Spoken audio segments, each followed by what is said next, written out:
राधे प्रिय कृष्ण चंद्र भगवान की जय। यावर रामचंद्र की जय। उमापति महादेव की जय। पवन सुत हनुमान की जय। भागवत महापुराण की जय। सनातन विश्व धर्म की जय। उपस्थित आदरणीय श्रोतागण, एक बार फिर आप सबको आज यहाँ पर इस कृष्ण जन्माष्टमी के 7वें दिवस पर यानी कि डे 7 पर हार्दिक स्वागत है।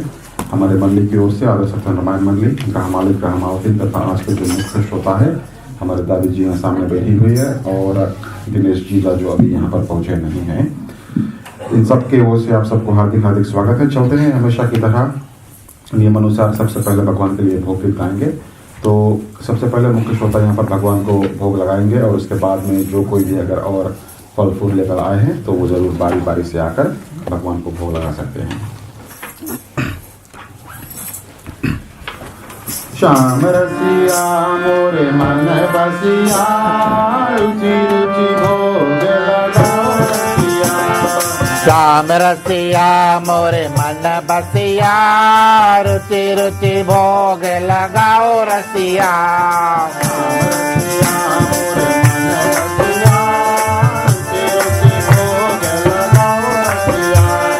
श्याम रसिया मोरे मन बसिया, रुचि रुचि भोग लगाओ रसिया।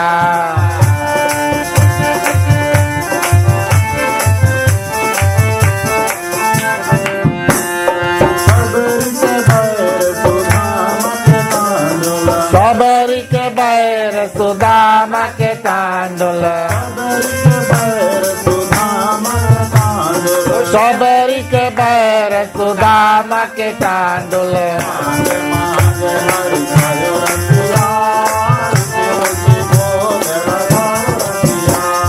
श्याम रसिया मोरे मन बसिया, रुचि रुचि भोग लगाओ रसिया।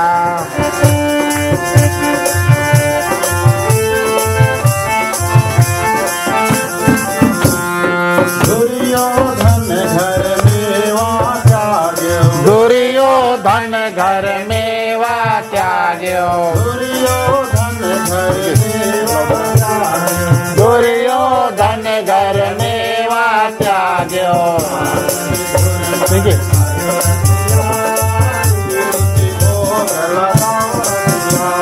श्याम रसिया मोरे मन बसिया, रुचि रुचि भोग लगाओ रसिया।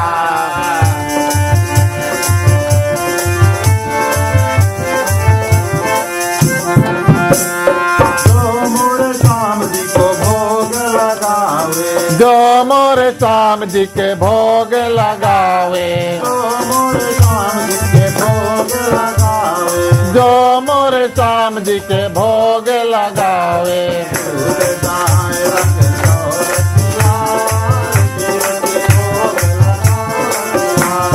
श्याम रसिया मोरे मन बसिया, रुचि रुचि भोग लगाओ रसिया।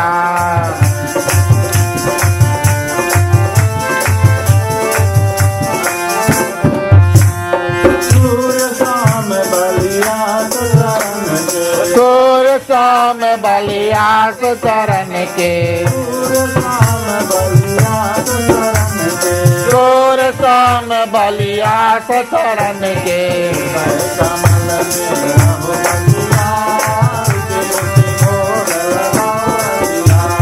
श्याम रसिया मोरे मन बसिया, रुचि रुचि भोग लगाओ रसिया।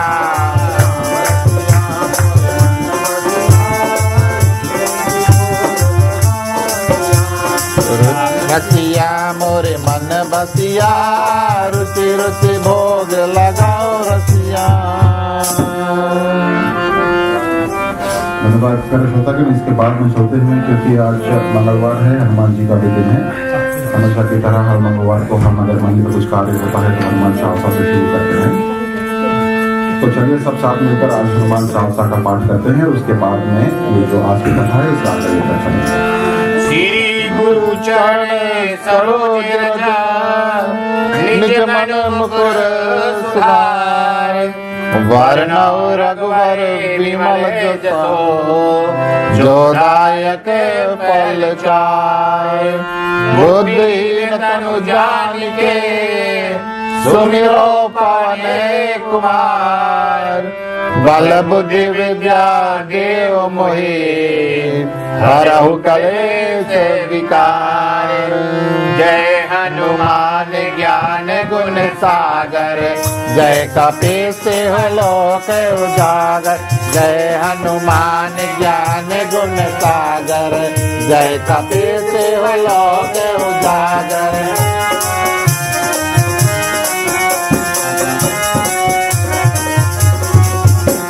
राम दूत अतुलित बल धाम अंजनी पुत्र पवन सुत नाम।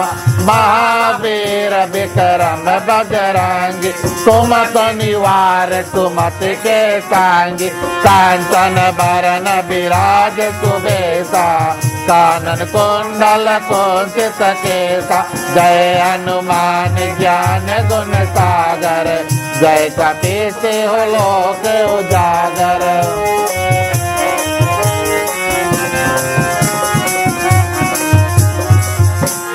हाथ ब्राज और ध्वजा विराज कांधे मूंज जनेऊ साज।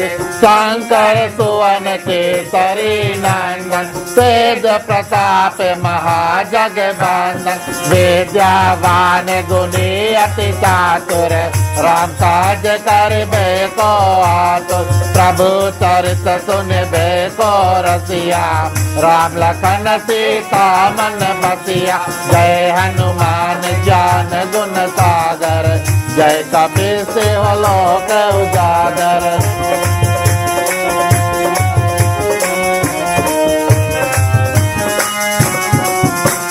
सूक्ष्म रूप धारी सियाहि दिखावा विकट रूप धारी लंक जरावा। भीम रूप धारी असुर संहारी रामचंद्र के काज सवार। लाए सजीवन लखन जियाए श्री रघुवीर हरष उर लाए। रघुपति के नाम बहुत बढ़ाए तुम मम प्रिय भरत सम भाई। जय हनुमान ज्ञान गुण सागर जय कपीस लोक उजागर।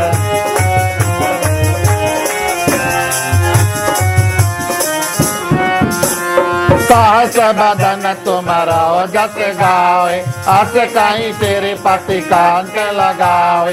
सनकादिक ब्रह्मादि मुनीसा नारद सारद सहित अहिसा। जम कुबेर दिगपाल जहाते कभी को विद कहीं सके कहाते।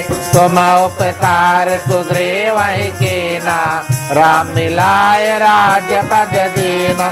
जय हनुमान ज्ञान गुण सागर जय कपीस लोक उजागर।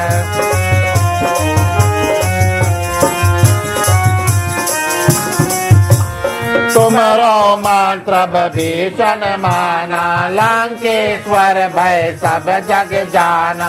जुग सहस्त्र जो जन पर भानु ले लो ताहि मधुर फल जानु। प्रभु मुद्रिका मेल मुख माहि चल दिलाज गए अचरज नाई। दुर्गम काज जगत के देते सुगम अनुग्रह तुम्हारे देते। जय हनुमान ज्ञान गुण सागर जय कपीस लोक उजागर।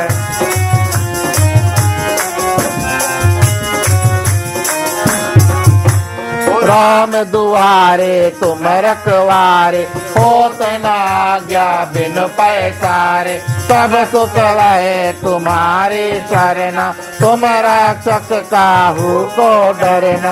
आपन तेज समारो आपे तीनों लोक हाकते काटे। भूत पिशाच निकट नहीं आवे महावीर जब नाम सुनावे। जय हनुमान ज्ञान गुण सागर जय कपीस लोक उजागर।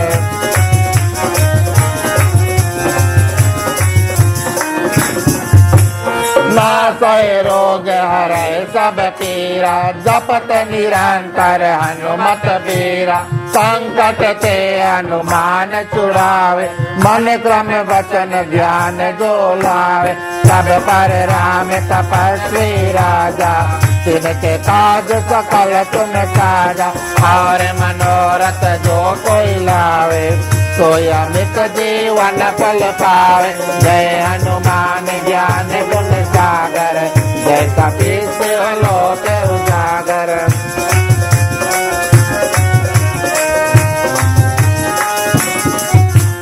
चारों जुग परताप तुम्हारा, है पर सिद्ध जगत उजियारा। साधु संत के तुम रखवारे, असुर निकंदन राम दुलारे।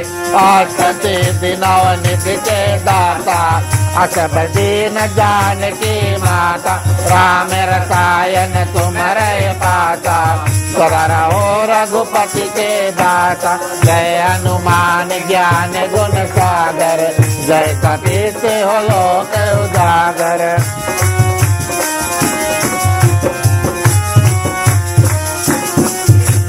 तुम रहे भजन राम को पावे, जन्म जन्म के दुख बिसरावे। अंत काल रघुबरपुर जाई, जहाँ जन्म हरि भास कहाई। और देवता चितना धरही, हनुमते ही सर्व सुख करही। संकट कटे मिटे सब पीरा, जो सुमिरे हनुमत बलबीरा। जय हनुमान ज्ञान गुण सागर, जय कपीस हो लोक उजागर।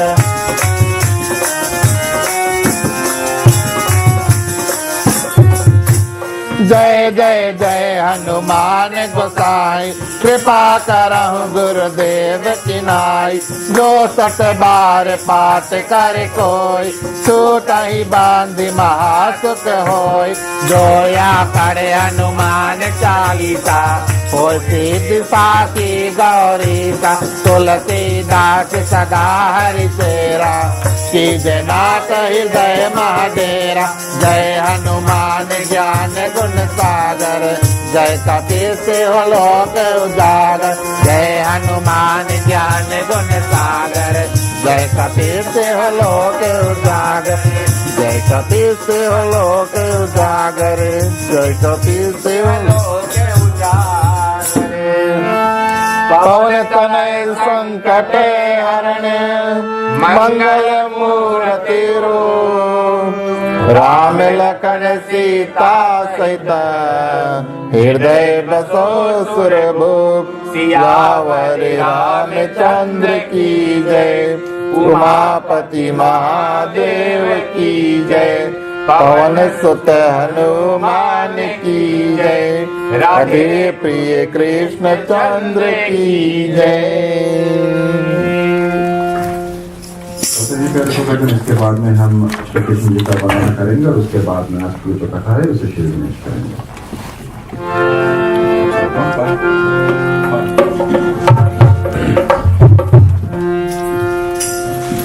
बुंदहु चरणे कमले वासुनंदन, श्री वासुनंदन। बांधो चरण कमल वासुनंदन, श्री वासुनंदन।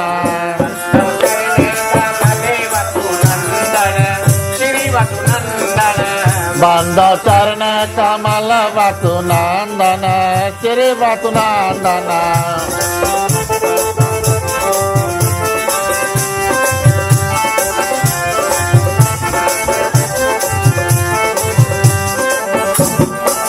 जिनकी कृपा सकल सुख संपत्ति, जिनकी कृपा सकल सुख संपत्ति। जिनकी कृपा सकल सुख संपत्ति, जिनकी कृपा सकल सुख संपत्ति। पति पावन भगे तन उरे चंदन, बंधो चरणे कमले वासुनंदन, श्री वासुनंदन। बांधो चरण कमल वासुनंदन, श्री वासुनंदन।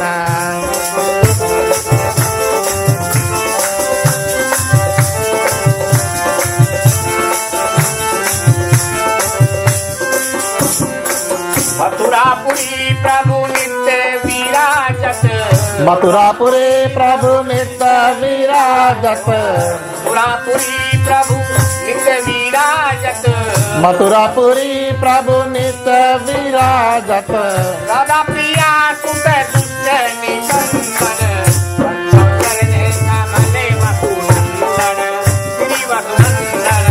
बंदा चरण कमल वसुनंदन, श्री वसुनंदन।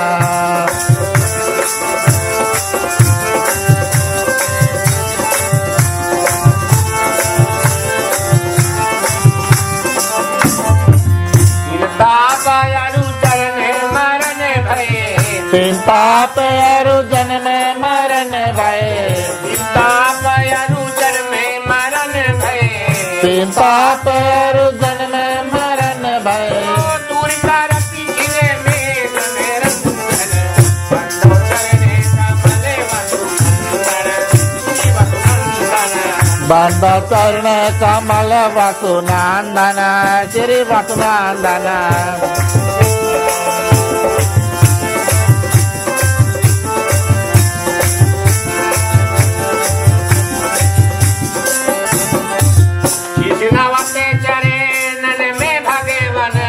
कृष्णवत चरणन में भगवन, कृष्णवत चरणन में भगवन, कृष्णवत चरणन में भगवन।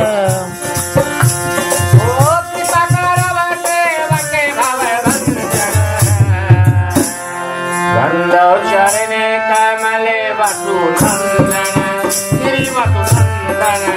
बंद चरण कमल वसुनंदन, श्री चरणे कमले वसुनंदन, श्री वसुनंदन। बंद चरण कमल वसुनंदन, श्री वसुनंदन। बंद चरण कमल वसुनंदन, श्री वसुनंदन।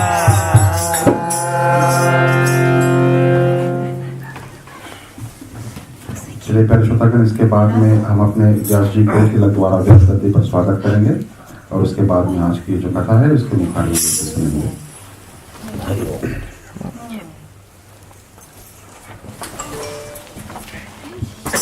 बोलिए वृंदावन बिहारी लाल की जय। प्रिय श्रोतागण, आप सभी को श्री कृष्ण अष्टमी के 7वें दिवस जो है उसमें हार्दिक हार्दिक स्वागत करते हैं। अपने ओर से मंडली आदर्श सत्संग रामायण मंडली की ओर से, ग्रह के मालिक मालकिन श्रीमान तथा श्रीमती राकेश राम की ओर से, खास तौर से आज के जो मुख्य श्रोता है विराजमान हमारे दादी जी श्रीमती तारा प्रसाद जी, और जो भैया दिनेश जी हैं रास्ते में ही होंगे, आ रहे होंगे। आज के जो मुख्य श्रोता है इन सभी की ओर से आप सभी का हार्दिक हार्दिक स्वागत करते हैं।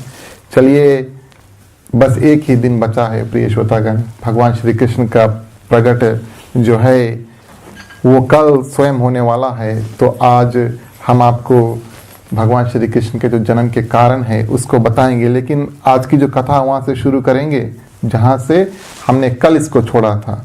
तो कल भगवान श्री कृष्ण और रुक्मणी का विवाह हुआ था और हमने आपसे बताया था कि रुक्मणी जो होती है वो स्वयं लक्ष्मी का रूप धारण करती है। जैसे भगवान श्री कृष्ण विष्णु का रूप होता है, उसी तरह से रुक्मणी जो भगवान श्री कृष्ण की सबसे पहली पत्नी होती है, अर्धांगिनी होती है, वो साक्षात लक्ष्मी का रूप होती है। और भागवत की जो कथा है जहाँ से हम आपके समक्ष में कथा पेश कर रहे हैं, वहाँ पर कहा गया है कि लक्ष्मी माँ के जो वर्णन है भागवत में कुछ इस प्रकार के हैं कि परमात्मा जो है भगवान विष्णु जो है वो लक्ष्मी माँ के स्वामी है। लक्ष्मी माँ सबकी माँ होती है। ऐसा है प्रिय श्रोतागण, आप लक्ष्मी माँ को सभी जानते हैं, कोई ऐसा व्यक्ति नहीं होगा जो लक्ष्मी मैया को नहीं जानता है, क्योंकि दिवाली को हम हमेशा लक्ष्मी माँ की पूजन करते हैं। और कौन सी लक्ष्मी का पूजन करते हैं आपको उसका वर्णन करेंगे। तो हम सब मिलकर प्रिय श्रोतागण लक्ष्मी माँ का पूजन करते हैं, इससे हमें संपत्ति मिलता है। अर्थ जिसको कहते हैं संपत्ति का सरल अर्थ में अगर हम आपसे बताएं तो घर गृहस्थी, पैसा कौड़ी जो होता है, और शक्ति प्राप्त होती है ताकि हमारा जो जीवन है उसे हम बड़े सुंदर रूप से और निभा सकें। लेकिन एक बात ध्यान रहे, लक्ष्मी माँ का जो पूजन करते हैं आप सभी करते हैं, लक्ष्मी माँ को नारायण भगवान के साथ में पूजन करना चाहिए। कथा में कई बार ऐसी बात आई है कि जो लोग लक्ष्मी माँ का पूजन करते हैं अकेले, मूर्ति भी होना है घर में तो लक्ष्मी नारायण का साथ में मूर्ति होना चाहिए। इस कारण से कि लक्ष्मी माँ का अगर आप अकेले पूजन करोगे या अकेले मूर्ति रखोगे तो लक्ष्मी माँ आएगी, ऐसा नहीं कि आपके घर पे नहीं आएगी, लेकिन कुछ दिनों के बाद में विष्णु भगवान के पास वापस चल देगी। आएगी, कुछ दिनों तक आपके पास संपत्ति रहेगा, उसके बाद में वापस विष्णु भगवान के पास चल देगी, क्योंकि वो विष्णु भगवान यानी कि साक्षात नारायण के अर्धांगिनी है। इस कारण से जब साथ में पूजा करते हैं, जैसे भगवान श्री राम और माँ सीता का साथ में पूजन करते हैं, अकेले नहीं, राधा कृष्ण रुक्मणी कृष्ण का साथ में पूजन करते हैं, उसी तरह से लक्ष्मी नारायण को पूजन करनी चाहिए। आप जब नारायण की पूजन करेंगे, नारायण भगवान का पूजन करेंगे, लक्ष्मी माँ का पूजन नहीं भी करोगे, उस घर में लक्ष्मी हमेशा निवास करेगी, क्योंकि नारायण भगवान को छोड़कर लक्ष्मी माँ कभी कहीं जाती नहीं। इस कारण से दोनों को साथ में पूजन करना चाहिए। शास्त्र में ऐसा कहा गया है कि 3 प्रकार के लक्ष्मी होती है। लक्ष्मी जो होती है, जिसको हम लक्ष्मी जैसे जानते हैं, 3 प्रकार के होते हैं। सरल लक्ष्मी जो है, साधारण लक्ष्मी है, वो नीति और अनीति से प्राप्त किया हुआ धन है। साधारण लक्ष्मी जो है, नीति और अनीति, आप काम करते हैं उसमें से कभी इसका कुछ इधर से कुछ पैसा ले लिया, उधर से कुछ पैसा मान लिया, कभी कभी ऐसे होता है, कभी कभी गिफ्ट में पैसा आ जाता है। तो नीति से भी प्राप्त किया हुआ पैसा है और अनीति से भी कुछ उल्टा सीधा करके भी पैसा मिल जाता है कभी किसी को। तो नीति और अनीति दोनों से जो पैसा प्राप्त किया जाता है, उसका आप अच्छा उपयोग भी कर सकते हैं और बुरा उपयोग भी कर सकते हैं। उसको साधारण लक्ष्मी कहा गया है। वो लक्ष्मी आएगी आपके पास, बहुत देर नहीं रुकेगी, चल देगी वापस, ऐसा कहा गया है। सदुपयोग होगा यानी कि अच्छा कार्य में लगेगा, लेकिन दुरुपयोग भी होगा साधारण लक्ष्मी का, जो आप या तो नीति से कमाएंगे या अनीति से कमाएंगे। दूसरा जो है, जो सबसे उत्तम प्रकार की लक्ष्मी है, जिसका हम पूजन करते हैं, दिवाली को लक्ष्मी माँ का पूजन नहीं करते, महालक्ष्मी का पूजन करते हैं। महालक्ष्मी कौन है? धर्म अनुसार, जो धन हम धर्म अनुसार कमाते हैं। काम किया, पैसा कमाया, उसमें कोई पाप का कार्य नहीं हुआ, जाने अनजाने में आपसे कोई पाप नहीं हुआ। लेकिन भागवत में कहा गया है कि पैसे जब आप कमाते हैं, अगर कुछ पाप उसमें हो जाए, उसको शुद्ध करने के लिए आपको उसमें से थोड़ा सा पैसा दान कर देना चाहिए। मंदिर में या किसी गरीब व्यक्ति को थोड़ा सा दान कर देना चाहिए। उस दान करने से आपके पास जितना पैसा बचता है, वो साक्षात महालक्ष्मी का रूप लेता है, यानी कि वो धर्म अनुसार प्राप्त किया है। जानबूझकर आपने कोई पाप नहीं किया, ये तो हम सब जानते हैं, जानबूझकर कोई पाप नहीं करता। लेकिन अनजाने में कोई भी पाप हो जाए, अगर उसका निवारण करने के लिए, उससे आगे बढ़ने के लिए थोड़ा सा दान करने देना चाहिए। मंदिर में, ऐसे पूजन में जहां पर आप जाते हैं, किसी दीन दुखी को कुछ ना कुछ जैसे भी हो दान कर दिया, और जितना पैसा आपके पास बचता है वो शुद्ध हो जाता है। और आखिरी जो है प्रिय श्रोतागण, उसको अलक्ष्मी कहा गया है, और वो सिर्फ और सिर्फ पाप से कमाया गया हुआ धन।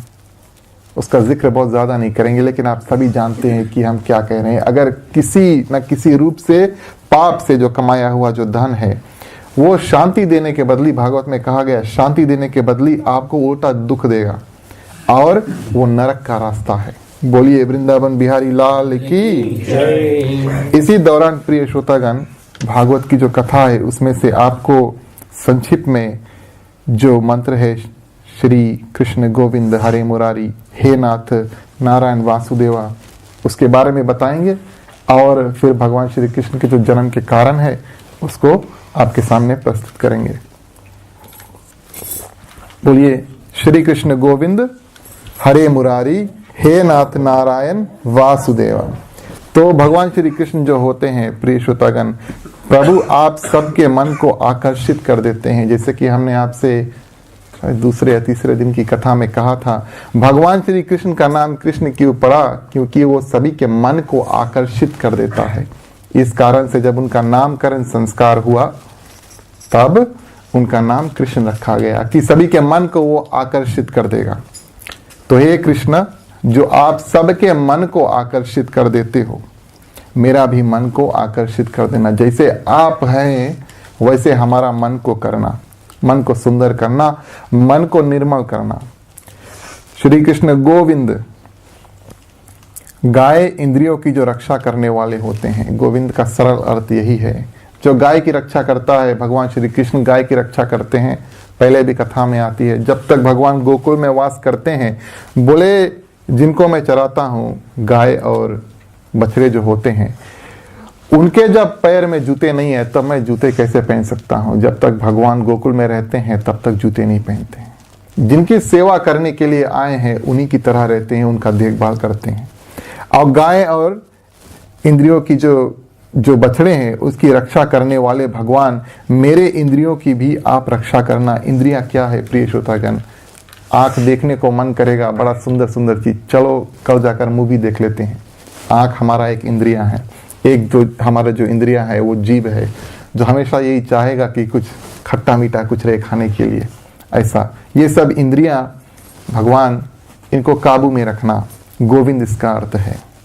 हरे यानी कि जो दुख हरता है, सरल में कहा गया है, जो दुख हरता है उसको हरे कहते हैं। इस कारण से हम हमेशा भगवान श्री कृष्ण को जैसे गाते हैं, हरे रामा हरे कृष्णा, यानी कि दुख हर लो, इसका अर्थ है हरे। मेरे जो दुख है वो हर लो। जिस पर प्रभु की कृपा हो जाती है प्रिय श्रोतागण, उसके सारे दुख प्रभु खुद हर लेते हैं।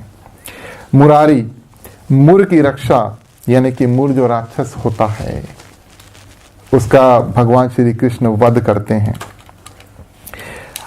और जब राक्षस का वध करते हैं उसी समय पर उसका नाम मुरारी पड़ जाता है। मुर के राक्षस जो थे उनको मारते हैं, इस कारण से उनका नाम मुरारी पड़ गया। हे नाथ, यानी कि आप नाथ है, हम आपके सेवक हैं। नाथ आप, सेवक हम। नारायण, नारायण का सरल अर्थ प्रिय श्रोतागण यही है, नर हम है, नारायण आप हैं। हम साधारण जीव है, आप साक्षात परमात्मा है। हम आत्मा है, आप परमात्मा है। नारायण यानी कि हम नर है, जीव है, और आप नारायण है। और वासुदेव प्रिय श्रोतागण, वासु जो शब्द है उसका अर्थ है प्राण। प्राण, वासु का शब्द जो है उसका अर्थ है प्राण, यानी कि मेरे प्राणों की आप रक्षा करना और मैं आपके चरणों में अपना मन अर्पित करने आया हूं। इस कारण से हम यही मंत्र गाते हैं, श्री कृष्ण गोविंद हरे मुरारी, हे नाथ नारायण वासुदेवा। बोलिए वृंदावन बिहारी लाल की जय। एक कीर्तन के साथ में प्रिय श्रोतागण कथा को आगे बढ़ाएंगे। ओम नमो भगवते वासुदेवाय नमो नमः।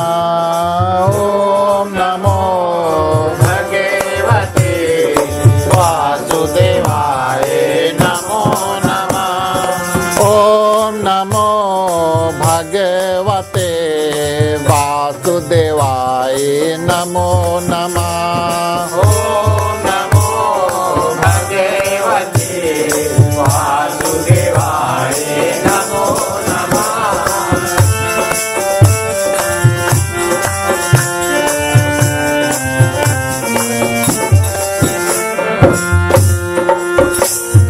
माधव के मुरली से निकले, माधव के मुरली से निकले, अर्जुन के गांडीव से निकले, अर्जुन के गांडीव से निकले, माधव के मुरली से निकले, माधव के मुरली से निकले, अर्जुन के गांडीव से निकले, अर्जुन के गांडीव से निकले।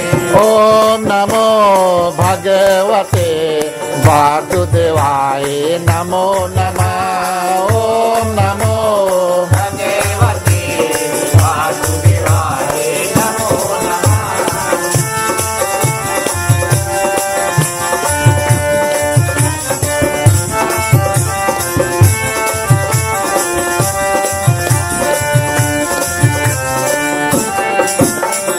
भक्तों के भाव से निकले, भक्तों के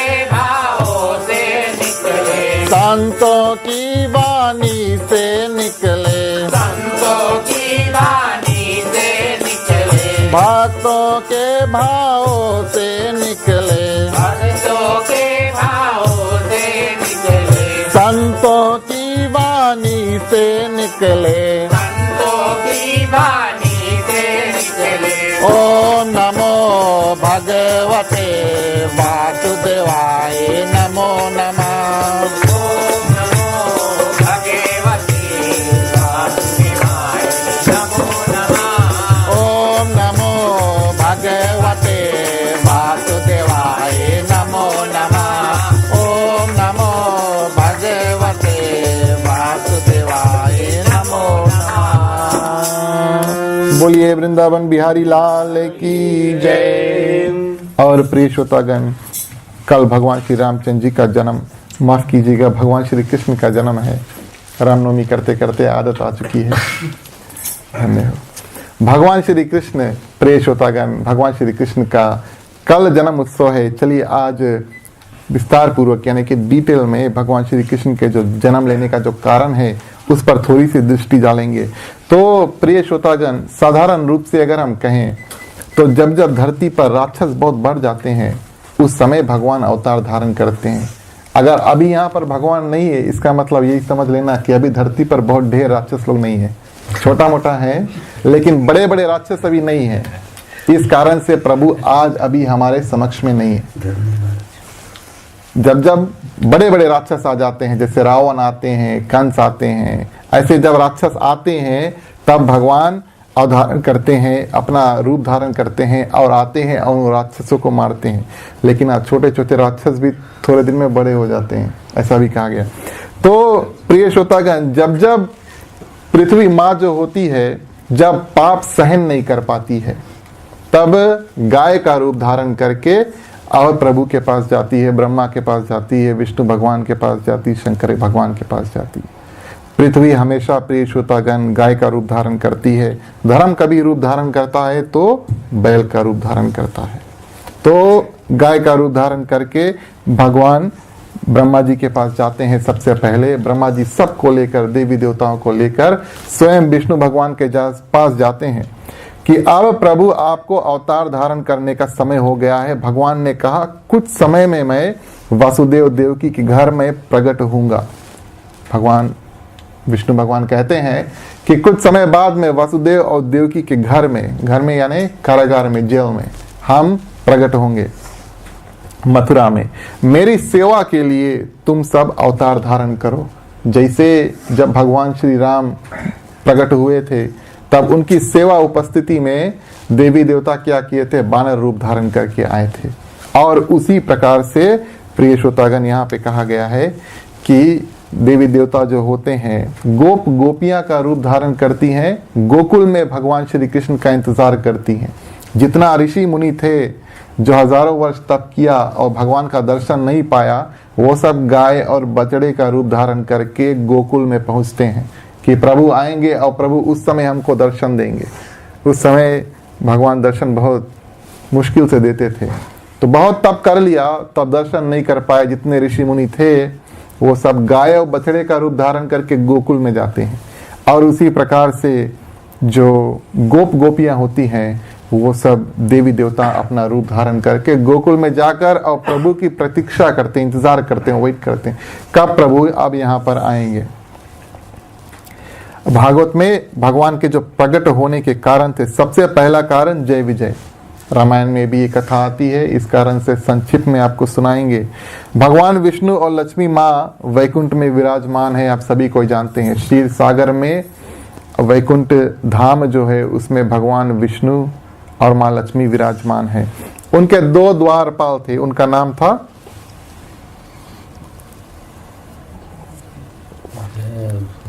जय और विजय। तो प्रिय श्रोतागण, भागवत में कहा गया है कि जय विजय का जो अर्थ है अपने इंद्रियां, जिसके बारे में हमने आपसे कहा था, जो हमारे जो सुंदर खाना खाने को मन करता है, सुगंध, बहुत सुंदर सुगंध सूंघने को मन करता है, अच्छे अच्छे दृश्य जो है वो देखने को मन करता है, जो सेंसस है जिसको हम अंग्रेजी में 5 सेंसस कहते हैं, ये हमारे 5 इंद्रियां हैं। हमेशा हमें कुछ उल्टा सीधा करने की और कोशिश कराएंगे। जो इन पर विजय प्राप्त कर लेता है, कथा में आया है, वही भगवान विष्णु के द्वारपाल हो सकते हैं। लेकिन उससे आगे क्या होता है, विजय प्राप्त करके कुछ दिन बाद उनको भी थोड़ा सा अभिमान आ जाता है, तो उनके अनुमति के बिना कोई अंदर नहीं जा सकता और इस बात का उनको घमंड हो जाता है। द्वारपाल यानी भगवान विष्णु के जो गार्ड्स थे, जो दरवाजे के बाहर होते हैं, और जब दरवाजा खोलते तब कोई अंदर जाते हैं, तो द्वारपाल होने के हेतु उनको थोड़ा सा अभिमान हो गया। पहले भी हमने आपसे कथा में कहा था, भगवान विष्णु को अपॉइंटमेंट बनाकर जाना पड़ता है। सरल में अगर आपसे कहें, जैसे भगवान शंकर है तो उनकी जो मंदिर है, वो मंदिर जो है वो खुली जगह पर है, उनके ऊपर कोई छतरी नहीं है, उनके ऊपर कोई वस्त्र नहीं है, ऐसे भगवान शंकर होते हैं। लेकिन भगवान विष्णु से अगर मिलना है तो उनका जो मंदिर है, दरवाजा समय पर खुलेगा, आप आरती करेंगे। भारत में ऐसा होता है, समय पर खुलेगा दरवाजा, समय पर आप आरती करेंगे, समय पर चल देंगे। लेकिन भगवान शंकर के मंदिर 24/7 खुले रहते हैं, ऐसा। तो ये दो द्वारपाल थे, जब दरवाजा खोलते हैं तब कोई भगवान विष्णु से आकर मिल पाता। और इसी अभिमान के कारण प्रिय श्रोतागण, एक दिन ऐसा होता है कि लक्ष्मी माँ भी अंदर आना चाहती है, तो यही जय और विजय उनको अंदर आने नहीं देते। इतना इनको अभिमान हो गया कि भगवान विष्णु की जो अर्धांगिनी पत्नी है, और वो अंदर आना चाहती, उनको नहीं अंदर आने दिया। ऐसा कथा में वर्णन है। नाराज होकर जब विष्णु भगवान से जाकर वो कंप्लेंट करती है कि भाई हम अंदर आना चाहते थे और तुम्हारे जो दो द्वारपाल थे हमको अंदर नहीं आने दिया, तो भगवान विष्णु ने कहा कि काम तो इन दोनों ने बहुत गलत किया है। कहा भगवान विष्णु ने कि काम इन्होंने बहुत गलत किया है, लेकिन सिर्फ तुम्हारे कहने पर इनको अगर हम निकाल देंगे। भगवान विष्णु भी थोड़ा छोटा मोटा, जिसको हम कहते हैं पॉलिटिशियन है, ध्यान से सुनना, आपको कथा पता लगेगा। तो कहते हैं कि अगर तुम्हारे बात पर गलत तो काम किया है, लेकिन तुम्हारे कहने पर अगर हम इनको निकाल दे, तो बोलेगा कि भाई पत्नी ने जो बोला था ऐसा करते हैं। वैसे जो पत्नी बोलती है वो करोगे तो उसमें कोई बुरी बात नहीं है, धन्यवाद महाराज। लेकिन बोले सिर्फ पत्नी बोलेगा और हमने उनको तुम्हारे कहने पर निकाल दिया, तो बोले अच्छी बात नहीं है। बोले सिर्फ पत्नी की सुनता है।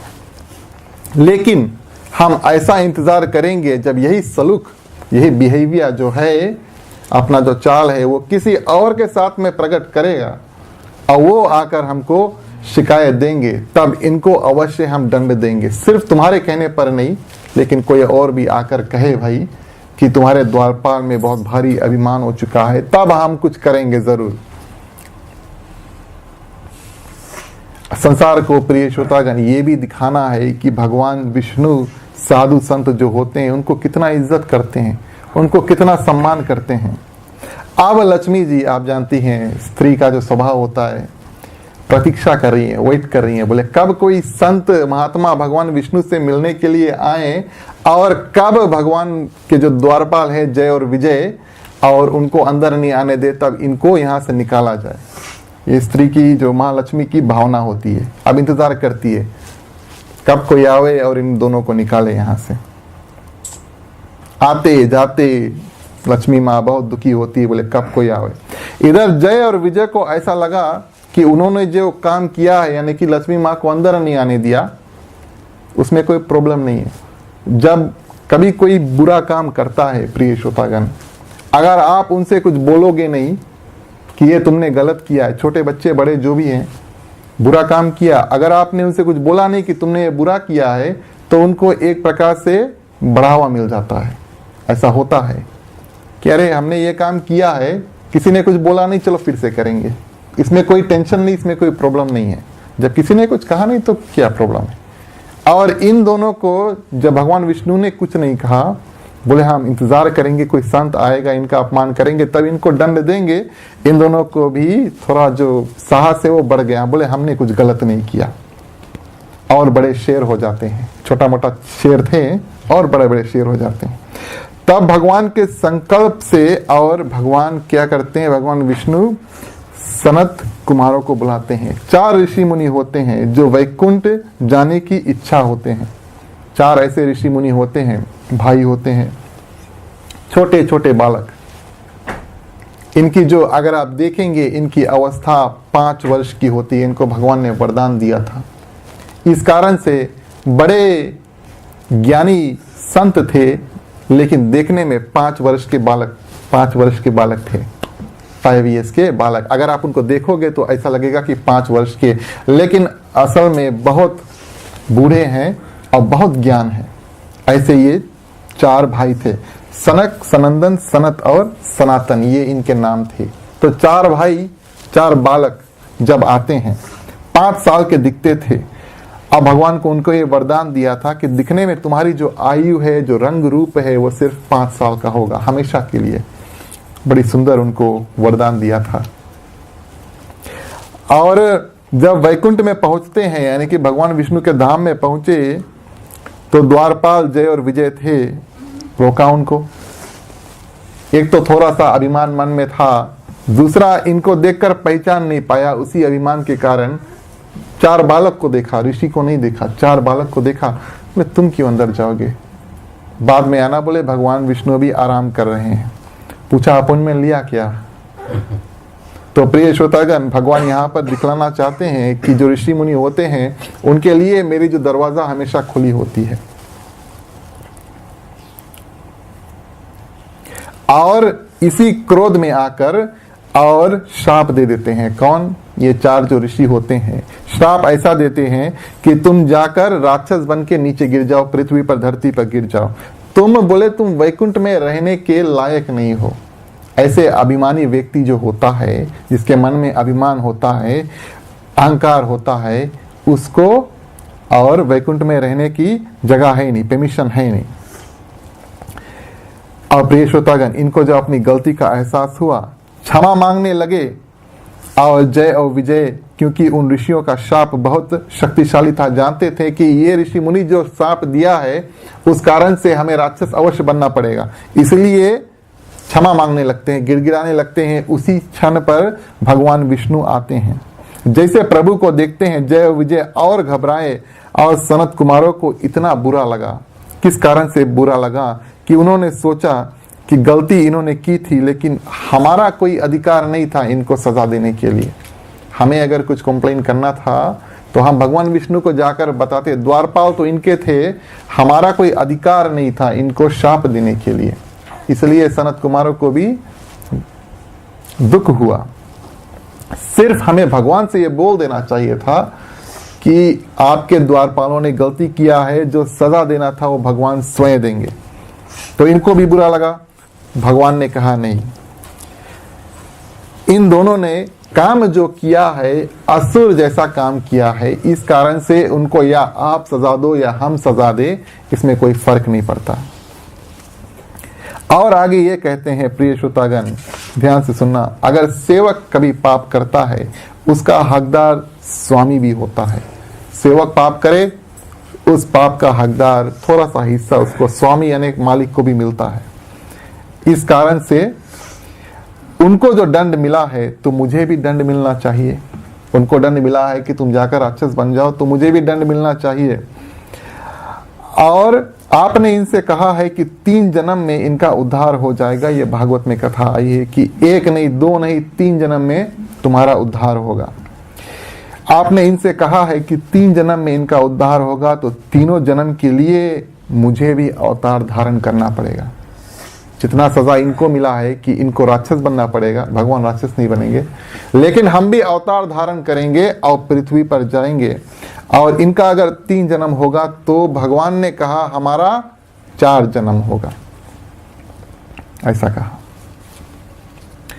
तो रूप ऐसा कुछ, प्रिय श्रोतागण, जय विजय जो सबसे पहला जन्म लेते हैं हिरण्याक्ष और हिरण्यकशिपु का जन्म लेते हैं। हिरण्याक्ष का उद्धार करने के लिए प्रभु वरा रूप में आते हैं। हिरण्यकशिपु का उद्धार करने के लिए नरसिंह रूप में आप जानते हैं खंबा फाड़ कर आते हैं। दूसरा जो रूप धारण करते हैं और तीसरा माफ कीजिएगा जो रूप धारण करते हैं, ये कथा से भली भांति परिचित हैं। यही जय विजय रावण और कुंभकर्ण बन के आते हैं। हमेशा रामायण की कथा करते हैं। तो रावण और कुंभकर्ण की जो दशा में आते हैं, भगवान राम रूप में आते हैं। बोलिए सियारे रामचंद्र की। तीसरा जो उनका जन्म होता है प्रिय श्रोतागण, जिस कारण से जय और विजय जिनका रूप धारण करते हैं वो कंस नहीं था। कंस तो एक छोटा मोटा राक्षस था, लेकिन जिस कारण प्रभु शरीर धारण करते हैं, उन दो व्यक्तियों जो राक्षस होते हैं उनका नाम शिशुपाल और वक्रदंत था। उसको भगवान श्री कृष्ण आगे जाकर कथा में मारते हैं। तो ये जय और विजय के जो 3 रूप होते हैं वो सनत कुमार जो 4 ऋषि मुनि थे छोटे छोटे, इनको भी बोला कि हमने गलत रूप से इनको शाप दिया है, हमने गलत रूप से इनको शाप दिया है। हमें कंप्लेन करना चाहिए था भगवान विष्णु को, लेकिन हमने डायरेक्टली इनको शाप दे दिया, इसीलिए हमें भी थोड़ा प्रायश्चित करना पड़ेगा। ये 4 ऋषि ने सोचा, तो हमें भी प्रभु के साथ साथ शरीर धारण करना पड़ेगा, ऐसा इन्होंने सोचा। तो सबसे पहला जो होता है, ये जब शरीर धारण करते हैं, जब जय और विजय हिरण्यकश्यप और हिरणाक्ष बनते हैं, तो सनत कुमार जो ऋषि होते हैं स्वयं 4 मिलके प्रहलाद बनते हैं। ये सनत कुमार की कथा है। जब जय और विजय हिरण्यकश्यप और हिरणाक्ष बनते हैं और प्रभु वरा रूप में आते हैं, उनका उद्धार करने के लिए नरसिंह रूप में आते हैं, तब प्रहलाद जो होते हैं वो ये 4 ऋषि होते हैं, सनक, सनत और सनंदन सनत कुमार। दूसरा जो इनका जन्म होता है, रावण कुंभकर्ण के समय ये विभीषण बन के आते हैं, संत होते हैं इसलिए विभीषण बन के आते हैं। तीसरी बार प्रिय श्रोतागण कृष्ण अवतार में ये जो 4 ऋषि थे वो नहीं आते हैं, बोले अब हम लोग नहीं आएंगे, क्योंकि ये जय और विजय के आखिरी उद्धार का कारण होता है। बोले इस जन्म में इनका उद्धार अवश्य हो जाएगा और इनको दोबारा जन्म नहीं लेना पड़ेगा, यानी प्रभु को दोबारा जन्म नहीं लेना पड़ेगा। इस कारण से उन्होंने वहां पर थोड़ा सा बोले अब हम अवतार नहीं धारण करेंगे। और प्रिय श्रोतागण भगवान कृष्ण अवतार के विषय में अब विचार कर रहे हैं। भगवान अवतार क्यों धारण करते हैं प्रिय श्रोतागण? भगवद गीता में कहा गया है, यदा यदा ही धर्मस्य गलानि भरवाति भारत अभ्याततम धर्मायस तदात्मान सिरजामहन परित्राणाम साधुनाम विनाशनम दुष्टिकतम धर्म स्थापना थर संभवानी युगे युगे। सरल में अगर हम आपसे कहें प्रिय श्रोतागण, पापियों को पाप से छुड़ाने के लिए आते हैं भगवान हमें बचाने के लिए। पापियों को पाप से छुड़ाने के लिए आते हैं भगवान हमें बचाने के लिए। पापियों को पाप से छुड़ाने के लिए आते हैं भगवान हमें बचाने के लिए। वो जब जब होता नाच धर्म का और पाप बढ़ जाता है, तब लेते अवतार प्रभु जी विश्व शांति को पाता।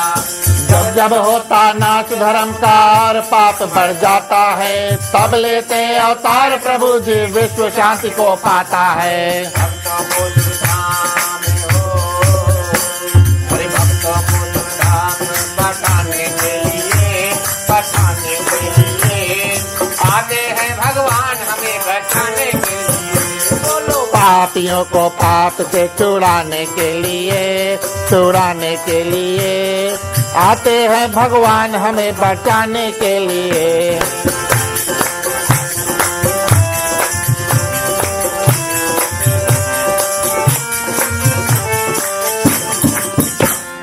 जैसा कर्म करे जो कोई वैसा ही फल पाता है, बोए पेड़ बबूल के तो आम कहाँ से खाता। जैसा कर्म करे जो कोई वैसा ही फल पाता है, बोए पेड़ बबूल के तो आम कहाँ से खाता है। संतन को कल्याण कराने के लिए आते हैं भगवान हमें बचाने के लिए। पापियों को पाप से छुड़ाने के लिए आते हैं भगवान हमें बचाने के लिए।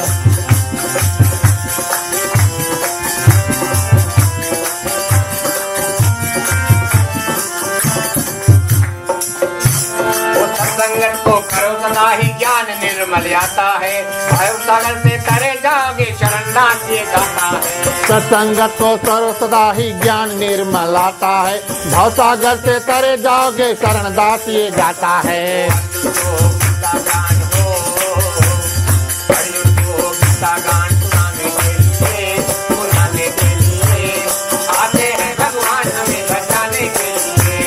पापियों को पाप से छुड़ाने के लिए आते हैं भगवान हमें बचाने के लिए। पापियों को पाप से छुड़ाने के लिए आते हैं भगवान हमें बचाने के लिए। आते हैं भगवान हमें बचाने के लिए। आते हैं भगवान हमें बचाने के लिए। बोलिए वृंदावन बिहारी लाल की जय। तो प्रिय श्रोतागण, जब जब होता नाश धर्म का और पाप बढ़ जाता है तब अवतार लेते हैं प्रभु। और चलिए आगे कथा श्रवण करेंगे। स्वयं भगवान कृष्ण की जो अवतार है, यानी कि वसुदेव देवकी जी का जो विवाह होता है, पहले जन्म में जो देवकी होती है, देवकी माँ जो होती है, जो भगवान कृष्ण को जन्म देता है, पहले जन्म में वो कैकेयी माँ होती है, कौशल्या माँ नहीं होती, वो कैकेयी माँ होती है। ध्यान से सुनना, वो कैकेयी माँ होती है। क्या होता है, रामायण की कथा है, रामायण में प्रसिद्ध है, तुलसीकृत रामायण में।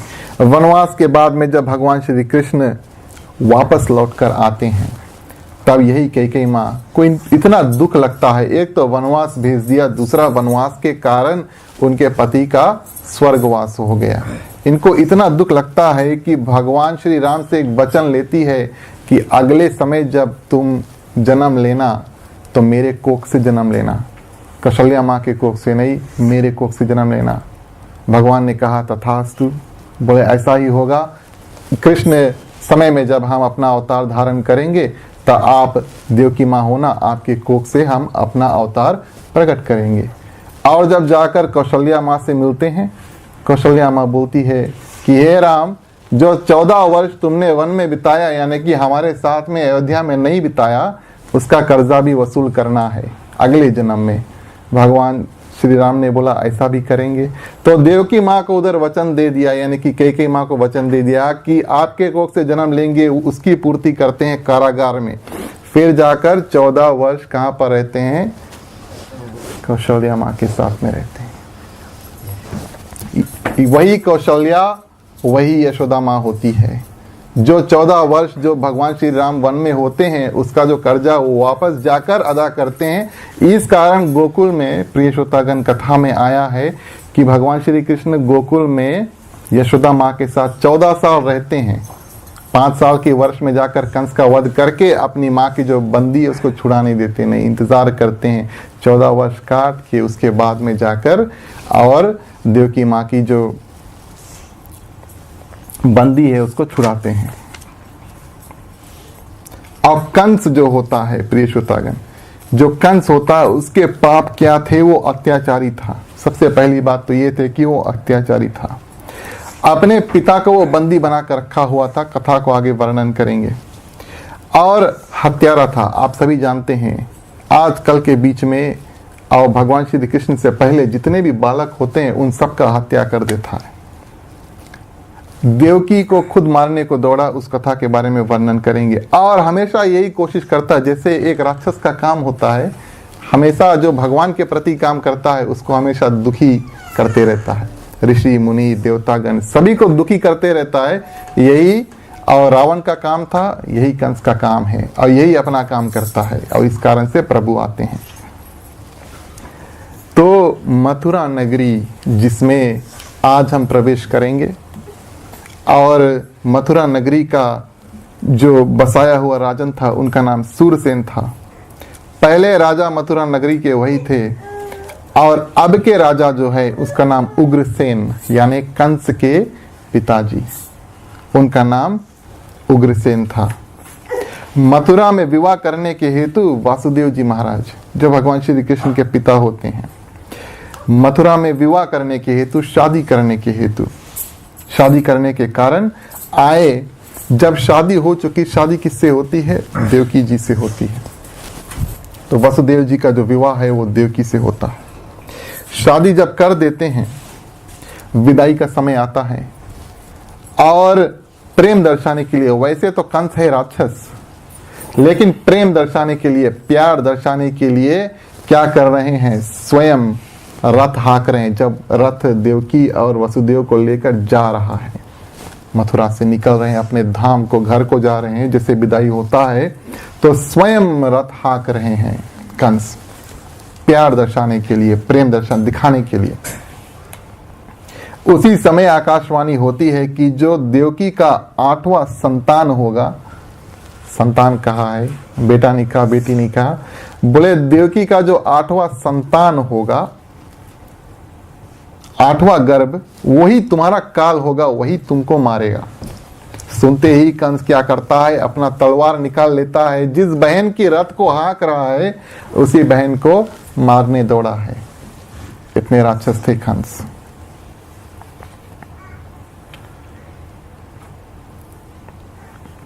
रामचरितमानस में कहा गया है, प्रिय श्रोतागण, दामनी दमक रहा न धन माही, खल में प्रीति जथा थिर माही। यानी कि जैसे आकाश में जब बिजली चमकता है, आप जानते हैं बिजली सभी को देखते, लाइटनिंग जो होता है वो कभी स्थिर नहीं रहता है, वो अचानक से आकर और चल देता है। उसी प्रकार जो दुष्ट व्यक्ति होता है, वो राक्षस होता है, उसकी प्रीति और प्रेम में आप कभी विश्वास मत करना, वो क्षण में बदल देगा। जैसे आकर जो बिजली है आकर चल देती है, आपको तनिक में बदल जाता है आपका पूरा, जो अगर आप उसको देख लेंगे तो आप अंधे हो सकते थोड़ी देर के लिए। उसी तरह से जो दुष्ट व्यक्ति, जो राक्षस होता है, उसकी प्रीति और प्रेम को विश्वास मत करना। अगर कंस का प्रेम सच्चा होता तो आकाशवाणी सुनते ही और एक क्षण में यही विचार कर सोचता कि देवकी को मारने के लिए और तैयार क्यों हो जाता। प्रेम अगर उनका सच्चा था तो देवकी को कभी नहीं मारते, लेकिन झूठा प्रेम दिखाते हैं। इस कारण से प्रभु अवतार धारण करते हैं। प्रभु इनकी प्रेम जो है उनकी प्रतीक्षा कर रहे हैं। अब वासुदेव और उनको समझाने लगते हैं कि भगवान श्री कृष्ण के पिता, अभी भी शादी हुई है भाई, जिसकी भी शादी होती है, जो भी कोशिश करेंगे कि अपनी जो पत्नी उसको बचाने के लिए, कि अरे कंस, और अपने जो मरने का समाचार तुम सुन लिया हो, और कहाँ कंस और कहाँ राजा परीक्षित की कथा यहाँ पर आती है। राजा परीक्षित आप जानते हैं, सबसे पहले दिवस में हमने राजा परीक्षित की कथा की थी। उनको पता लगा उनके पास 7 दिन है जीने के लिए, 7 दिन बाद उनकी मृत्यु निश्चित है। वो कोई ऐसा उपाय नहीं करते हैं कि उनकी जो मृत्यु है वो टल जाए, लेकिन ऐसा उपाय सोचते हैं कि 7 दिन के बाद में जब उनकी मृत्यु होए तब उनका उद्धार हो जाए, यानी कि वो भगवान विष्णु के धाम को चल दे, संसार के आवागमन के चक्कर में नहीं पड़े। ऐसी भावना लेकर राजा परीक्षित 7 दिन के लिए कथा के लिए बैठ गए। और इधर कंस को देखो कि जैसे सुना है कि 7वां गर्भ, माफ कीजिएगा 8वां गर्भ तुम्हारा काल होगा, क्षण भर में तलवार निकाल कर और अपनी बहन को मारने के लिए दौड़ जाते हैं। भावना कितनी अलग अलग है। और वसुदेव जी बड़े ज्ञानी होते हैं, कहते हैं जिसका जन्म हुआ है उसका एक दिन मृत्यु निश्चित है। ये बात हम सभी को ही जानते हैं, अभी तक नहीं जानते थे तो आज आप लोग सब जान लेना। जो जन्म लिया है भैया उसका मृत्यु निश्चित है। और शरीर मर जाता है, लेकिन हमारे अंदर जो आत्मा होता है वो हमेशा जीवित रहता है। आत्मा एक ना एक दिन घूम फिर के और परमात्मा से जाकर मिल जाता है। छोटी बहन जो होती है, भागवत में कहा गया है कि पुत्री समान होती है।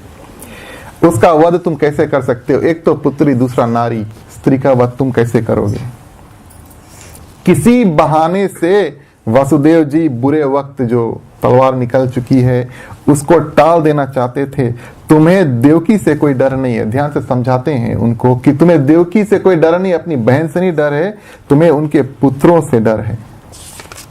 अगर ऐसी बात है तो ऐसा वचन हम देते हैं कि जितना पुत्र संतान जितना है उनको होएंगे, हम सब एक के बाद एक लाकर तुमको दे देंगे। इतना उनको वादा कर देते हैं। अभी क्या सोचते हैं वसुदेव जी कि किसी न किसी तरह वो जो तलवार है वापस अंदर चल दे। कंस ने सोचा, थोड़ा दिमाग आया कंस के पास, बोले हाँ, बोले स्त्री हत्या जो है वो पाप है, लेकिन अगर छोटे बच्चे को मारा उसमें कोई पाप नहीं है। ऐसा सोचा। यानी कि छोटे बच्चे के बारे में सोचा नहीं, लेकिन सोच लिया कि स्त्री हत्या पाप है, चलो ठीक है।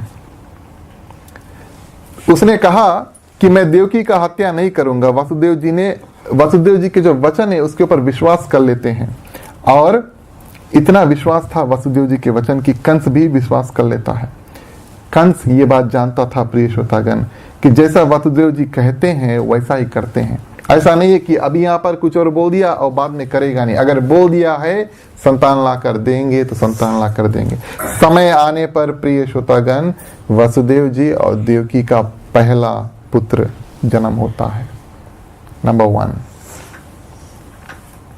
प्रिय श्रोतागण, बड़ी दुख की बात होती है अगर आपके साथ ऐसा होए कभी कि आपका भी पुत्र हो जाए और आप ऐसी अवस्था में होए कि आप देवकी माँ और वसुदेव जी का रूप धारण करें। जो अभी अभी पुत्र हुआ है उसको किसी को दे दे, और खास तौर पर उसे दे दे, उस राक्षस को जो आप जानते हैं उसको काट कर मार देगा। तो आप थोड़ी देर के लिए सोचिए कि देवकी और वसुदेव के दिल पर क्या बीता होगा। लेकिन वचनबद्ध थे, वसुदेव जी ने जो कहा था सो करना है। इस कारण से वचन पूर्ति करने के लिए जो वादा किया था उसको भी निभाना है। इस कारण से वसुदेव जी छोटे से बालक को लेकर कंस के पास आकर धर देते हैं। ये बच्चा हम तुमको देते हैं। कंस ने वसुदेव जी की जो सत्य है, सच बोला था, ऐसा ही किया। सत्य और निष्ठा जो है, ऐसा नहीं है कि बोलकर आया नहीं, निष्ठा है उनमें। देखा तो हृदय थोड़ा सा पिघल गया, थोड़ा सा, कि इसे वापस तुम लेकर चल दो। ऐसा कहता है मेरा काल तो आखिरी पुत्र है, यानी कि 8वां पुत्र मेरा काल है, मुझे पहले पुत्र से कोई काम नहीं है। वसुदेव जी को बड़ा आश्चर्य हुआ, बड़े ज्ञानी थे वसुदेव जी, बड़ा आश्चर्य हुआ, लेकिन बहुत ज्यादा खुशी नहीं हुई उनको। आप सोचेंगे कि वसुदेव जी को जब बोल दिया कि बच्चा वापस लेकर चलो तो बहुत खुशी हुआ, ऐसी बात नहीं है। थोड़ा खुशी हुआ लेकिन बहुत ज्यादा नहीं, क्योंकि वो कंस के जो स्वभाव है उनको जानता था कि वो कभी स्थिर नहीं रहेगा, आज कुछ और बोलेगा कल कुछ और बोलेगा। इस कारण से बहुत ज्यादा खुशी नहीं होती, लेकिन क्या करते हैं, बालक को लेकर वापस आ जाते हैं। और प्रिय श्रोतागण, आगे नारद जी ने सोचा कि भाई कंस पिघलने लगा है, कंस का जो पाप का जो घड़ा है वो पूरी तरह से भरा नहीं है। अगर पाप का घड़ा भरेगा नहीं तो भगवान श्री कृष्ण अवतार कैसे धारण करेंगे। सिर्फ कंस को नहीं मारना है, शिशुपाल, दंत्रवक्त, जितने भी राक्षस थे पृथ्वी पर, बड़े बड़े छोटे छोटे नहीं, उन सबको मारना है। कंस यहीं पर पिघल गया तो भगवान श्री कृष्ण अवतार ही नहीं धारण करेंगे। इस कारण से नारद जी आते हैं और कंस की मति को फेर देते हैं। कथा में आया है रेत में एक लाइन बना देते हैं, कहीं पर कथा में आया है कि सेकल बना देते हैं। बोले कहाँ से शुरू करो, 8 ऐसे कड़ी जो है रेत में यानी कि सेंड में, बालू में बना देते हैं।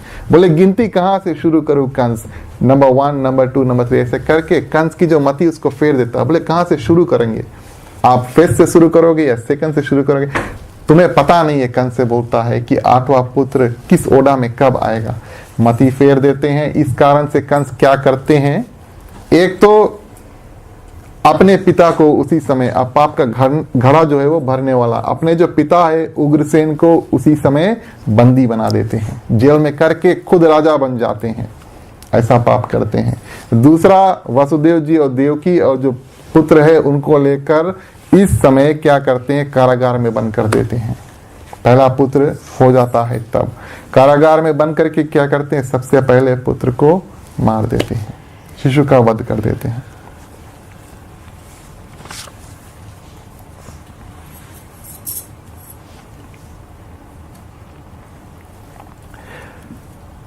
और प्रिय श्रोतागण, इसी तरह से कंस ने जो 6 पुत्र हैं उनको मार दिया, एक के बाद एक। वसुदेव जी, देवकी जी और कारागार में बंद है, यानी कि जेल में बंद हैं। जैसे पुत्र होता वैसे एक एक पुत्र का वध कर देता। 7वें गर्भ रोहिणी के उधर गर्भ में बलराम जी की स्थापना होती है। ये कहाँ पर, गोकुल में।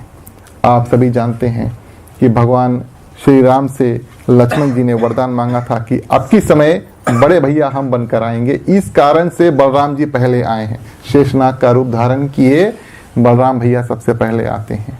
ये वही लक्ष्मण होते हैं, शेषनाग होते हैं। तो बलराम जी प्रकट हो जाते हैं, स्वयं शेषनाग के जो अवतार होते हैं।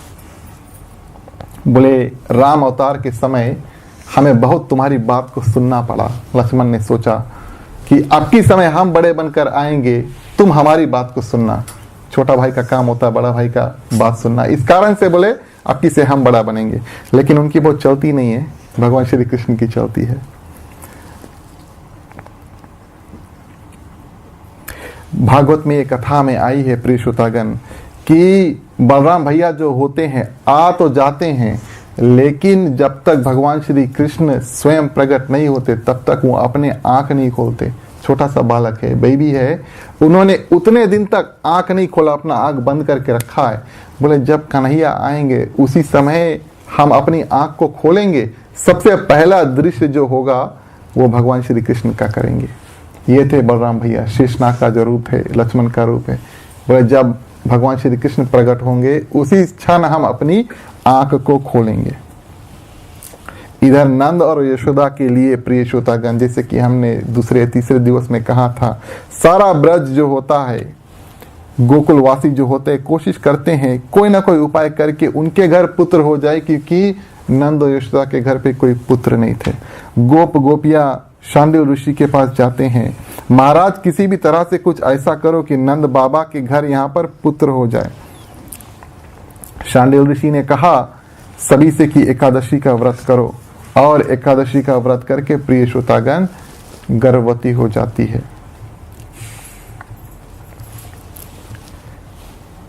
प्रिय श्रोतागण, आज की जो कथा है उसको हम यहीं पर अंत करेंगे। कल के बारे में हम आपसे बता दें, हमारे पास 2-3 और मिनट हैं। कल भगवान श्री कृष्ण का प्रकट जो होता है सबसे पहले मथुरा में होता है, जहां पर हम कथा को छोड़े हैं। मथुरा में भगवान श्री कृष्ण जी प्रकट होते हैं, उसके बाद में वसुदेव जी उनको लेकर जाते हैं कहां पर, गोकुल में। जन्म उत्सव जिसको हम कहते हैं, ताकि आपको कल कोई आश्चर्य नहीं हुए। जो मथुरा में भगवान श्री कृष्ण का जन्म होता है, यानी कि प्रकट होता है, उसको कहा गया है कि वो गुप्त जन्म है, सीक्रेट, यानी कि उनका जन्म हो चुका है, प्रकट हो चुकी है, लेकिन वहां पर किसी को पता नहीं चला। इस कारण से हम भी चुपके से उनकी जो जन्म है उसको मनाएंगे, उसके बाद में उसको गोकुल लेकर चलेंगे। जन्म का जो जश्न है वो गोकुल में होता है, इसीलिए कल हम जो होंगे वो सब क्या होंगे, गोपी और गोप। हम गोपी और गोप होंगे। श्रीमान राकेश राम जी क्या होंगे, नंद बाबा। धन्य हो, क्योंकि उनके ग्राम पर भगवान श्री कृष्ण जी आने वाले हैं। वैसे तो हमने नंद बाबा का तस्वीर देखा था, बहुत लंबा चौड़ा उनका दाढ़ी था। तो श्रीमान राकेश राम जी नंद बाबा का रूप धारण करेंगे। रोहिणी राम जी जो है वो किसका रूप धारण करेंगी, यशोदा मैया। जोशील राम किसका रूप धारण करेंगे भाई, बलराम का। धन्य हो। हम सब, जैसे कि हमने आपसे कहा, हम सब कल रूप धारण करेंगे, गोप गोपियों का साथ में मिलकर के कन्हैया का जो जन्म है खुशी के साथ में मनाएंगे। प्रिय श्रोतागण, नियम अनुसार आज जो है वो 7वें दिन का कथा हो चुका है। हम जब भी कथा करते हैं तो भगवान श्री राम या भगवान श्री कृष्ण के जन्म से पहले अपनी जो क्षमा प्रार्थना उसको कर लेते हैं व्यास आसन पर से। आप सभी को प्रिय श्रोतागण 7 दिन जो है हमारा साथ देने के लिए अनेकों बार धन्यवाद। अगर कथा बोलने में कुछ त्रुटियां हुई हो तो आप हमें क्षमा करना। कल हम क्षमा नहीं मांगेंगे, कल जो भी होगा वो भगवान स्वयं करेंगे। कल भगवान श्री कृष्ण का जन्म का दिन है, कुछ उल्टा नहीं हो सकता, हम जानते हैं। इस कारण से क्षमा प्रार्थना आज ही कर लेते हैं। और हमारी जो धन्यवाद के पात्र हैं हमारा परिवार, बहुत समय लगता है ऐसी कथा तैयार करने में, इस कारण से उनको धन्यवाद देंगे। आप जो हमारे मंडली है उनको धन्यवाद देंगे। ऐसा अवसर प्रदान किया कि आपके सामने 7-8 दिन का जो कथा है, भगवान श्री कृष्ण के जो प्रेम की कथा है वो आपके सामने प्रस्तुत करें। ग्रह के मालिक श्रीमान तथा श्रीमती राकेश राम ऐसा अवसर प्रदान किया। घर नहीं, आज ये मंदिर हो चुका है जिस पर हम 8 दिन आगे भी आएंगे, लेकिन 8 दिन हम यहाँ पर बड़ी सुंदर रूप से आकर अवकथा प्रस्तुत किया है। गाने बजाने वालों को अनेकों बार धन्यवाद। और हमारी ओर से अगर कुछ त्रुटियां हुई हो प्रिय श्रोतागण हमें क्षमा करना। आखिरी में प्रिय श्रोतागण, जहाँ जहाँ से हम कथा लेकर आए हैं, जिस ग्रंथ में से कथा निकाले हैं, जिस संत की वाणी को सुनकर और आपके सामने कथा प्रस्तुत किया है, उनको हम भूलेंगे नहीं। अगर आज उनको याद नहीं किया तो समझ लेना हमने कथा की चोरी की है। इस कारण से उनको भी याद करेंगे, उनको भी धन्यवाद देंगे और आज की जो कथा है यहीं पर अंत करेंगे आगे का कार्यक्रम। धन्यवाद। चलते हैं प्यारे श्रोतागण, इन्हीं शब्दों के साथ में आरती की बारी आती है। अपने अपने स्थान पर खड़े हो जाते हैं। यहाँ पर आरती की एक थाली सजी हुई है। मुख्य श्रोता के बाद में बारी बारी से आकर भगवान का आरती दर्शन कर सकते हैं। कुंज बिहारी है, कुंज बिहारी।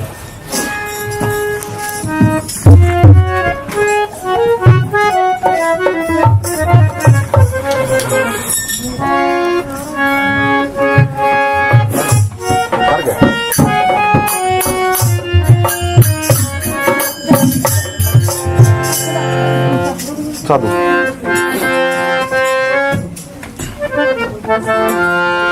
आरती कुंज बिहारी की, श्री गिरधर कृष्ण मुरारी की। आरती कुंज बिहारी की, श्री गिरधर कृष्ण मुरारी की।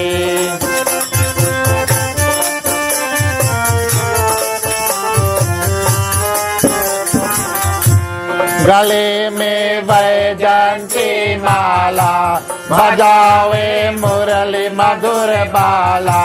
स्वर्ण में कुंडल झलकाला, नंद के आनंद नंद लाला।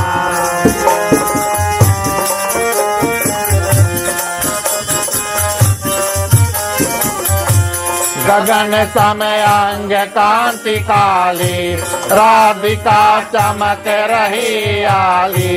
लसन में तारे बनमाली, भ्रमर को अलग कस्तूरी तिलक। चंद्र की झलक ललित छवि श्यामा प्यारी की, श्री गिरधर कृष्ण मुरारी की। आरती कुंज बिहारी की, श्री गिरधर कृष्ण मुरारी की। आरती कुंज बिहारी की, श्री गिरधर कृष्ण मुरारी की।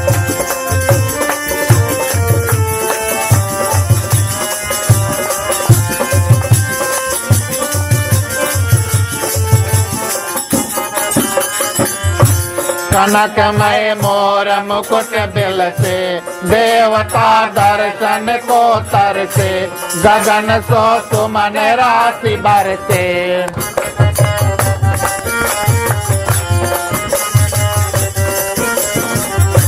कनक से मोर मुकुट बिल से, देवता दर्शन को तरसे।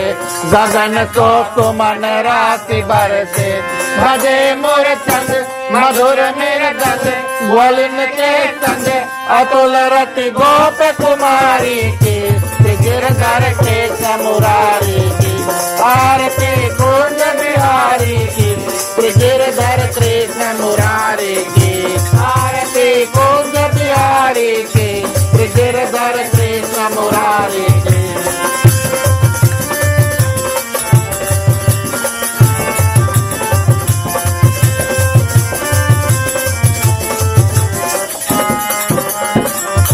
जाते प्रगट भई गंगा, कलुष कलिहरण तेरे गंगा। मरण ते होत मोह भंगा।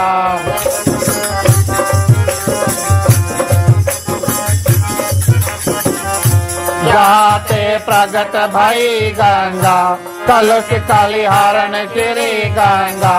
मरण ते होत मोह भंगा।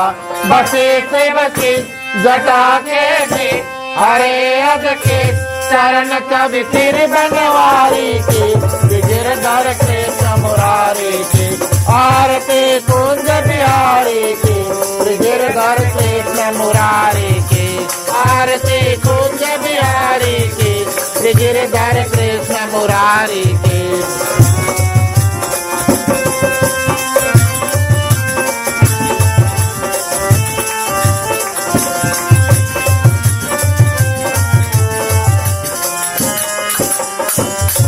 चमकते उज्ज्वल तट रेणु बाज रहे वृंदावन बेनु सहोदित गोपी ग्वाल धेनु।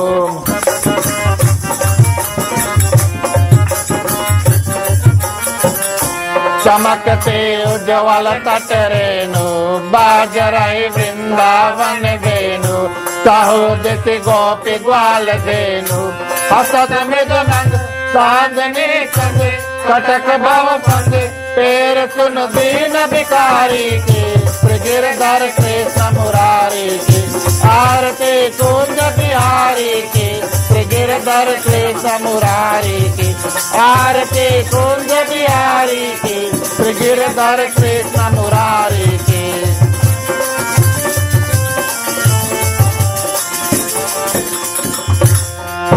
हरे राम राम राम हरे हरे। हरे राम राम राम हरे हरे। हरे कृष्ण कृष्ण कृष्ण हरे हरे। हरे कृष्ण कृष्ण कृष्ण हरे हरे। हरे राम राम राम हरे हरे। हरे राम राम हरे हरे। हरे कृष्ण कृष्ण कृष्ण हरे हरे। हरे कृष्ण कृष्ण कृष्ण हरे हरे।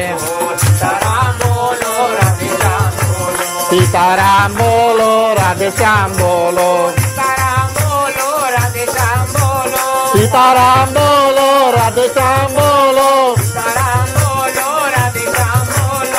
सीताराम बोलो राधे श्याम बोलो। सीताराम बोलो राधे श्याम बोलो। सीताराम बोलो राधे श्याम बोलो। सीताराम बोलो राधे श्याम बोलो। सीताराम बोलो राधे श्याम बोलो। सीताराम बोलो राधे श्याम राधे श्याम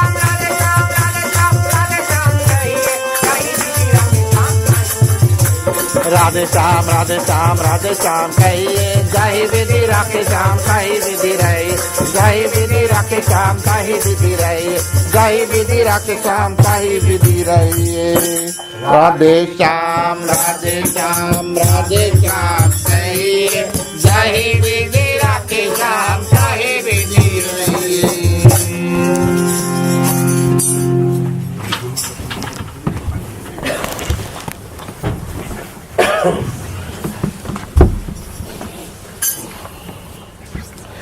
तुम्ही हो माता पिता तुम्ही हो बंधु सखा तुम्ही हो। जो खिल सके ना वो फूल हम है तुम्हारे चरणों के धूल हम है। दया की दृष्टि सदा ही रखना तुम्ही हो बंधु सखा तुम्ही हो साथी तुम्ही सहारे। कोई न अपना सिवा तुम्हारे। तुम्ही हो नैया तुम्ही खेवैया। तुम्ही हो बंधु सखा तुम्ही हो बंधु सखा तुम्ही हो बंधु सखा तुम्ही हो। ओम कर्पूर गौरम करुणावतारम संसार सारं भुजगेन्द्रहारं सदा वसंतं हृदयारविन्दे भवं भवानी सहितं नमामि। भवं भवानी सहितं नमामि। भवं भवानी सहितं नमामि। ओम मंगलम भगवान विष्णु मंगलम गरुड़ध्वज मंगलम पुंडरीकाक्षो मंगलाय तनोहरि।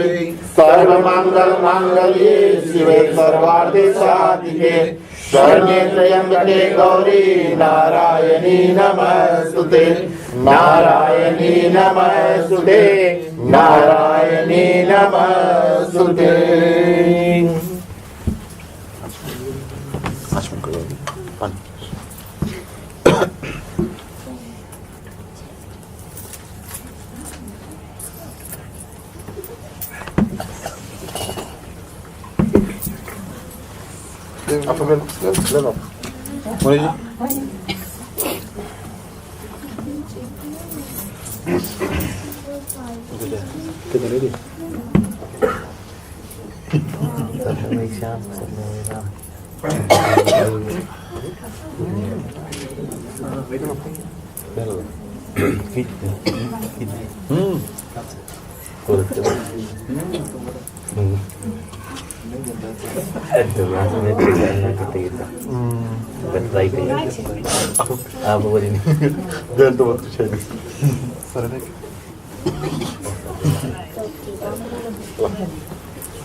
चलिए प्यारे श्रोतागण, आपके पास आरती बारी बारी से आएगी। आप आरती का दर्शन कर अपने स्थान पर बैठ सकते हैं। और जब तक आप आरती का दर्शन कर रहे हैं, हम अपने मुकेश भाई जी के मुखारबिंदों से एक छोटा सा संकीर्तन सुनते हैं और उसके बाद में आज की कथा को विराम देंगे।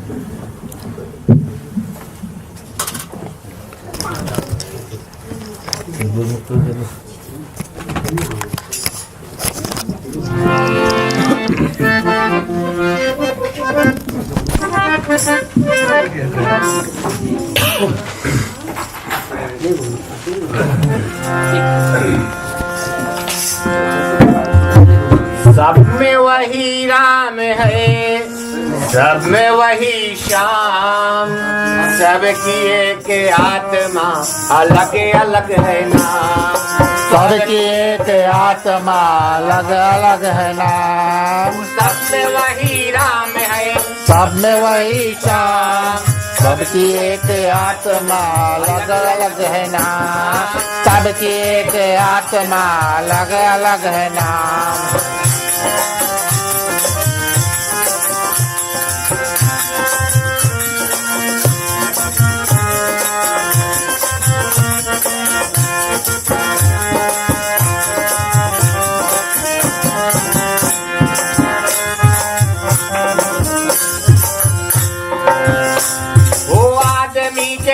रंग पे न जाइए, उसके अंग में छुपे प्रभु को पाइए। आदमी के रूप रंग पे न जाइए, उसके अंग में छुपे प्रभु को पाइए। आदमी के रूप रंग पे न जाइए, उसके अंग में छुपे प्रभु को पाइए।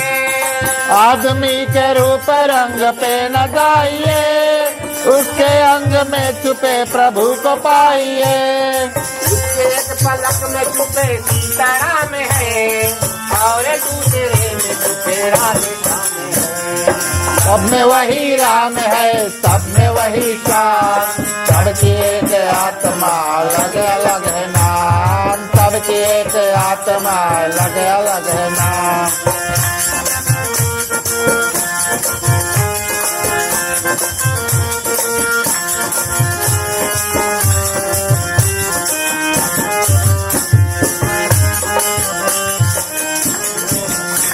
नजर नहीं चुराइए किसी गरीब से, उसके आंख झांकिए जरा करीब से। नजर नहीं चुराइए किसी गरीब से, उसके आंख झांकिए जरा करीब से। नजर नहीं चुराइए किसी गरीब से, उसके आंख झांकिए जरा करीब से। नजर नहीं चुराइए किसी गरीब से, उसके आंख झांकिए जरा करीब से। पलक में छुपे सीताराम है, और दूसरे में छुपे राधे श्याम है। सब में वही राम है, सबकी एक आत्मा अलग अलग है नाम, सबकी एक आत्मा अलग अलग है नाम, वही राम है सब में वही श्याम, सबकी एक आत्मा अलग अलग है नाम, सबकी एक आत्मा अलग अलग है नाम, सबकी एक आत्मा अलग अलग है नाम। लेकिन क्या होता है इसके बाद में अपने अपने हाथों को जोड़ लेते हैं, क्षमा प्रार्थना की बारी आती है, सब साथ मिलकर भगवान से क्षमा प्रार्थना करते हैं। दूर करो दुख दर्द सबा क्षमा करो भगवान हो, मन मंदिर को उज्ज्वल कर दो, देख निर्मल ज्ञान हो।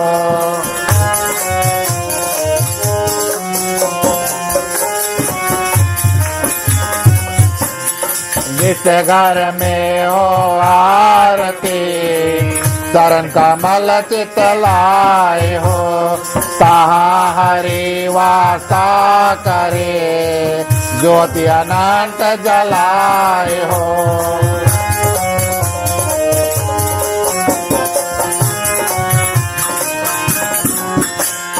जहाँ भक्त कीर्तन करे बह प्रेम दरिया हो, वहाँ हरि श्रवण करे सतलोक से आए हो।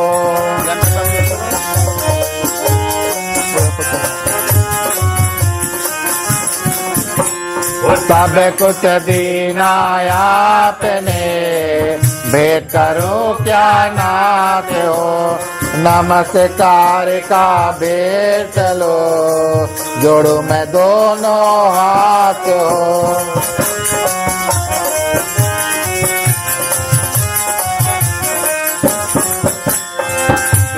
दोनों हाथ रखे प्रिय कृष्ण चंद्र की जय, सियावर रामचंद्र की जय, उमापति महादेव की जय, पवन सुत हनुमान की जय, भागवत पुराण की जय जय, सनातन धर्म की जय जय, बोलो भाई सब संतन की जय।